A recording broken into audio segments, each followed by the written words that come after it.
ഹേ യോ ഗൈസ്, അങ്ങനെ കണ്ണപ്പയും രാജാ സാബും ഒക്കെ ട്രെയിലർ വന്ന ആൾക്കാർക്കിടയിൽ ചർച്ച വിഷയമായി കൊണ്ടിരിക്കുന്ന സമയത്ത് സൈലന്റ് ആയിട്ട് ഒരാള് ട്രെയിലർ ഇറക്കിയിട്ടുണ്ടായിരുന്നു. ധനുഷിന്റെ പുതിയ പടം കുബേര ത്തിന്റെ ഒഫീഷ്യൽ ഫസ്റ്റ് പോസ്റ്ററും മറ്റു കാര്യങ്ങളൊക്കെ പ്രീ പ്രൊഡക്ഷൻ ടീമിനെ കുറിച്ചൊക്കെയുള്ള കാര്യങ്ങളൊക്കെ നമ്മുടെ സോഷ്യൽ മീഡിയയിൽ നല്ല കത്തി നിൽക്കുന്നുണ്ടായിരുന്നു. എനിക്ക് രശ്മിക മന്ദാന, നാഗാർജുന ആൻഡ് ധനുഷ് ആണ് ഇതിലത്തെ മെയിൻ റോൾ. ആൻഡ് DSP ആണ് മ്യൂസിക്, ശേഖർ ഖമുല ഡയറക്ഷൻ. നമുക്ക് എന്തായാലും കണ്ടു നോക്കാം എന്താണ് കുബേരയിൽ നമുക്കായി ധനുഷും നാഗാർജുനും ഒക്കെ കാഴ്ചവെക്കാൻ പോകുന്നത് എന്നുള്ളത്. Okay, so let's react. Kubera hire hire hire ഹയറിന്റെ പരസ്യം.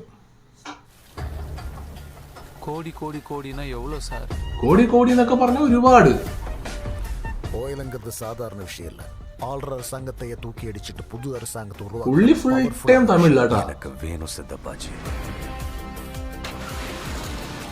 இந்த நாட்டில் பணமும் பவரும் தான் வேலை செய்யுது. நீதி நியாயம் இல்லை, இது சரித்திரம்.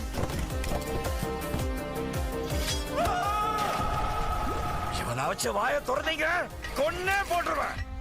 அவங்க மேல கை வைக்கிற வேலை வச்சுக்காதீங்க. ഓ, என் பேர் தீபக்.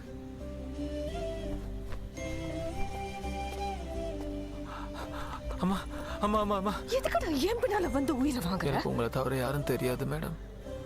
உன் சாவு நீ சாவு, என் சாவு நான் சாவுறேன். சாக வேணாம் மேடம், பழச்சு என்ன பண்றது? வாழ்றதுக்கு தான் பொழைக்கணும். பொண்ணு தெய்வம் எங்க இருக்கான்னு சொல்லி. വില്ലൻ.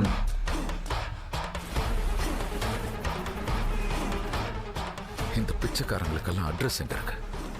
அவனை எப்படி கண்டுபிடிக்கிறது? ஒரு பிச்சைக்காரன் கவர்மெண்ட் ரிஸ்கிலே கொண்டு வந்து நிறுத்தியிருக்காங்க.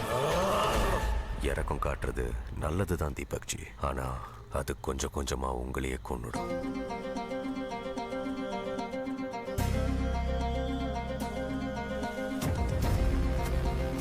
பணம் பவர் கோட்டு எல்லாம் அவங்க கையில தான் இருக்கு. இந்த உலகம் பூரா அவங்க தான். இந்த உலகம் அவங்களோடது மட்டும் இல்லை மேடம், என் உலகமும் இதுதான். நீங்க சொன்ன காசு போலீஸ் எதுவுமே அவங்க கிட்ட இருக்காது. பார்த்துக்கிறேன். அப்படின்னா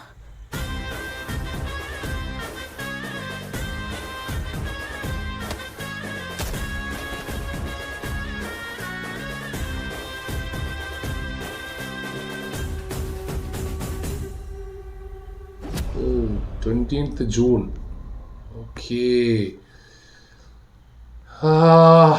ആദിത്യ മ്യൂസിക് ഗൈസ്, ആക്ച്വലി നല്ലൊരു ട്രെയിലർ. കാരണം ഈ ഒരു ട്രെയിലർ തന്നെ നമുക്ക് ഏകദേശം കാര്യങ്ങൾ മനസ്സിലാവുന്നുണ്ട്. ഒരു പ്ലോട്ട് എന്ന് പറയുന്നത് പിച്ചക്കാരനായിട്ടുള്ള ഒരാൾ കോടീശ്വരനാവാനിലേക്ക് പോകുന്നതാണ്. സോ അവനെ ഉപയോഗിച്ചിട്ട് മെയിനായിട്ടുള്ള കുറച്ച് ടീംസ് പല പരിപാടികളും ചെയ്യാൻ നോക്കുന്നതും, പക്ഷേ അതിലൂടെ ട്വിസ്റ്റ് സംഭവിക്കുന്നതും അവൻ കുബേരയായി മാറുന്ന അങ്ങനത്തെ എന്തൊക്കെയോ ആണ് ഇതിൻ്റെ പ്ലോട്ട് കണ്ടിട്ട് എനിക്ക് മനസ്സിലായത്. പിച്ചക്കാരൻ കോടീശ്വരനാകാൻ പോകുന്നതിൻ്റെ ഒരു കഥയായിരിക്കും. ഇനിയിപ്പോൾ നല്ല പെർഫോമൻസ് ആണ് കേട്ടോ, അടിപൊളി പെർഫോമൻസ് ആണ് ഇപ്പോൾ ട്രെയിലർ കണ്ടിടത്തോളം. ധനുഷിൻ്റെ ഭാഗത്തുനിന്നും രശ്മിയുടെ ഭാഗത്തുനിന്നും പിന്നെ നമ്മുടെ നാഗാർജുനയുടെ ഭാഗത്തൊക്കെ വന്നിട്ടുള്ളത് അടിപൊളി പെർഫോമൻസ് കാണാം. DSP മ്യൂസിക് കുഴപ്പമില്ല, നല്ലതുണ്ട്. കുറേ നാളിന് ശേഷം രശ്മികയുടെ നല്ലൊരു പെർഫോമൻസ് ആണെന്ന് എനിക്ക് തോന്നുന്നത്. എനിവേ, സൈലൻ്റായി വന്നിട്ട് നല്ലൊരു വയലൻ്റ് ബ്ലോക്ക് ബസ്റ്ററായിട്ട് സിനിമ മാറട്ടെ എന്ന് ആഗ്രഹിക്കുകയാണ്. ധനുഷ് തുടരെ തുടരെ ഒരുപാട് സിനിമകൾ ധനുഷിൻ്റെ ഹിറ്റ് അടിച്ചു വന്നിട്ടുണ്ട്. ഓക്കെ, എനിവേ നമ്മുടെ ഡയറക്ടർ ശേഖർ ഖമുല നല്ലൊരു ട്രീറ്റ് തന്നെ ഈ സിനിമയിലൂടെ നമുക്ക് തരും എന്ന് വിചാരിക്കാം. എനിക്ക് നന്നായിട്ട് ഇഷ്ടപ്പെട്ടു ഇതിൻ്റെ ട്രെയിലർ. സോ നല്ല പ്രതീക്ഷയുണ്ട്. സിനിമ മൊത്തത്തിൽ കണ്ടപ്പോൾ നല്ല പ്രതീക്ഷയുണ്ട്, നല്ല സ്റ്റോറി ഉണ്ട്, നരേഷൻസ് ഒക്കെ അടിപൊളി ആയിരിക്കും എന്ന് വിചാരിക്കുന്നു. ഫൈറ്റ് സീൻസൊക്കെ കാണാം. മുംബൈയിലൊക്കെയാണ് മെയിൻ സീക്വൻസ് ഒക്കെ നടക്കുന്നത്. Anyway, all the best for the Kubera team. Cinema നല്ലൊരു വിജയമാവട്ടെ. എല്ലാവരും തിയേറ്ററിൽ പോയിട്ട് 20th ജൂൺ സൂൺ വെള്ളിയാഴ്ചയാണ് സിനിമ ഇറങ്ങുന്നത്. എല്ലാവരും തിയേറ്ററിൽ പോയിട്ട് സിനിമ കാണുക. സിനിമ കണ്ട് നിങ്ങളുടെ അഭിപ്രായങ്ങൾ കമന്റ് ആയിട്ട് രേഖപ്പെടുത്തുക. പുതിയ വീഡിയോ ആയിട്ട് കാണാം, പുതിയ റിയാക്ഷൻസുമായിട്ട് കാണാം. അതുവരേക്കും കൂടെ നിൽക്കുക, ലൈക്ക് ചെയ്യുക, സബ്സ്ക്രൈബ് ചെയ്യുക. ബൈ.